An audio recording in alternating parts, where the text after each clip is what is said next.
Cleveland Cavaliers in a game that was as close as the score. 114 to 78 was your 75 was your final. The Jazz absolutely blast the Cleveland Cavaliers tonight. They do what great teams do, winning this ball game, dominating this game, taking over in every sense of this game on an undermanned team. It's not a game that should make you say, oh, this shows we're going to beat the Lakers or the Clippers or handle the Suns or the Nuggets. It's just a game of this is what a great basketball team does to an inferior team, and it's what you have to do if you're going to be the number one seed in the Western Conference. We're talking about it all coming up on POSTCAST. Today's POSTCAST is brought to you by Grip 6 belts. I could show you the Grip 6 belt, but it would look like, well, just so you know, I don't lie. See, there it is, the Grip 6 belt, the honeycomb belt, in fact. All there. How's that for product placement? That's coming up. Also brought to you by the Big Yellow Bag, our friends over at Biograss with the BigYellowBag.com. Get $40 off with the promo code LOCKEDON. All right, Jazz tonight, just terrific. Against a team that just didn't have the power to be able to handle being able to play a team as good as Utah. Defensively, Rudy Gobert was marvelous.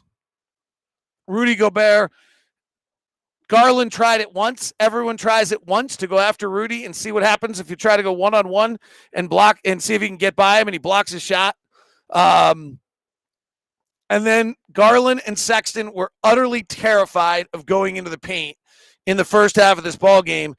Cleveland's first half offensive rating in half-court sets was 63. Now, Cleveland's 30th ranked offense in half courts. Jazz are number one defense, and then you take out that they don't have Jared Allen, that they let JaVale McGee go, that they didn't have Larry Nance Jr., and they simply just didn't have any capable players to be able to handle what the Jazz were doing to them defensively. And then offensively, the Jazz stayed focused and connected. This is not a particularly good defensive team. Donovan's just on another planet right now with the way he's playing and how well he's playing and what he's getting done. The Mike Conley dominated the third quarter. And these games are important because this game was a stress-free emotional toll of 0 win. And in a time when you're playing 3 games in 4 nights with regularity, when it's just incessantly playing and you're playing a ton, to have a game this easy really, really matters. And more importantly, to have a game where you stayed this focused matters. And the Jazz now have a 3.5 game lead on the Western Conference. And they have, I believe, 7 more games at home, maybe 8, against bottom 10 teams. So we have it coming up with Orlando, who's 15-31. We have Chicago coming up, who's 19-25. We've got a few more left against Sacramento and OKC and Houston and Minnesota probably. And if we can win all 7 of those games, you notch that up and you're suddenly at 42 wins, and the math starts to get really hard on Phoenix or the Clippers, whoever's trying to catch us for number 1 seed. And then you add in the fact that vaccines are coming and people are getting vaccinated, and who knows, like maybe we're going to have a partially full building by the time it's playoff time, and you got a real home court advantage. So this game is, I'll say it again, this is not a game that would wow me or I'd make a lot of big transformative thoughts on, but it's the game you have to have and you have to do, and it will help you. Like, it improved our chances of beating Memphis on Wednesday because we just didn't have to use energy tonight. Like, go back to the great Warrior teams. They just crushed people and you got nights off.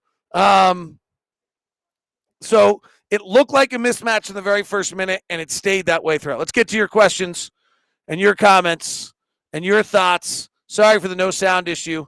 Daniel says it, blowout city. This is what good teams do to bad teams. You're absolutely right. There seem to be many inferior teams, probably not any more than usual.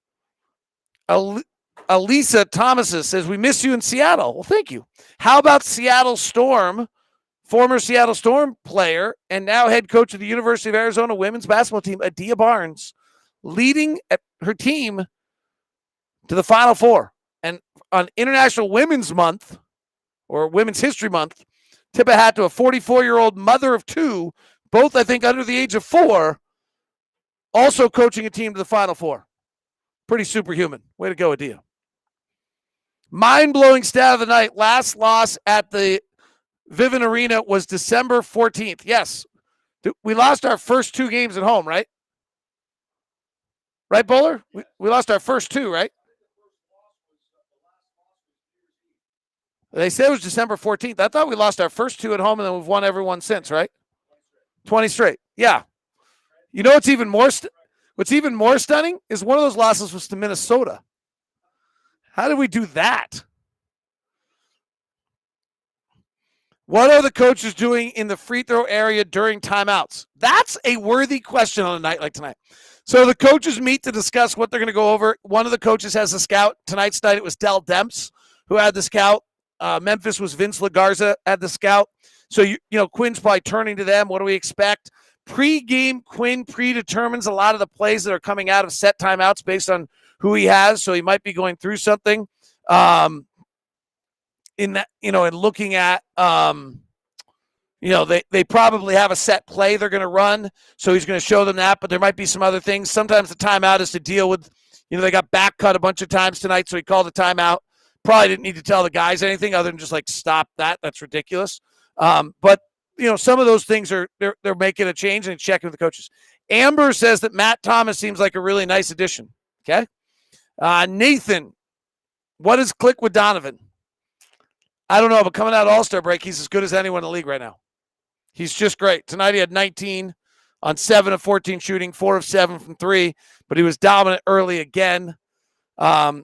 He came into this one in his last 5 games, 32 points, 5 rebounds, 6 assists a game, 56% from the floor, 51% from 3. He's slowed down. He's processing. He's taking in all the information. He's just terrific.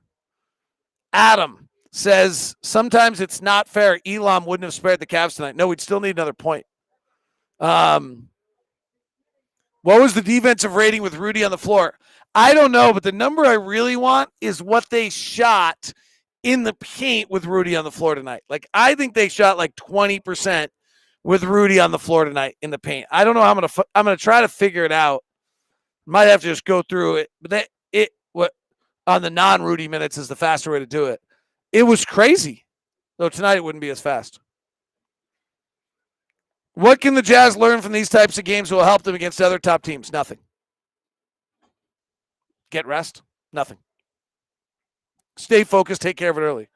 Whose minutes would Matt Thomas possibly take if he works his way into the rotation eventually? I don't think anyone's. I don't think that's likely. I don't mean that rudely, but it's not going to take Clarkson. He's a guard. He's 6'4". He's not taking Donovan. He's not taking Conley. He's not taking Ingles. He's not taking Clarkson. I mean, he's just, for the night where suddenly nobody can make a shot, maybe you bring him in. Or we get, but really, I think that was as much a signing for next year. He's under non-guaranteed contract for next year. And so the Jazz can test him out here for a second-round draft pick. That's a pretty good pickup for next year. You might need to have him. We're not we're going to be, we're going to have a hard time filling out a roster with a lot of our salaries. Should we be comparing this to lockout seasons? I think this is a funky season, and we may turn out that we see more upsets in the playoffs than ever before, and that the regular season record doesn't hold to seeding as well in the playoffs as other seasons, the way things are. I think there's a possibility of that to some extent, that I think you could have that aspect of things. But I don't know.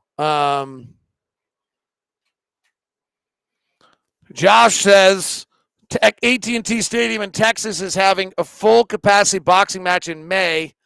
That's outdoors. But if we can mask up, maybe change some rules on food and beverage so that you have to keep your mask on all the time, maybe we can fill this place. I don't know.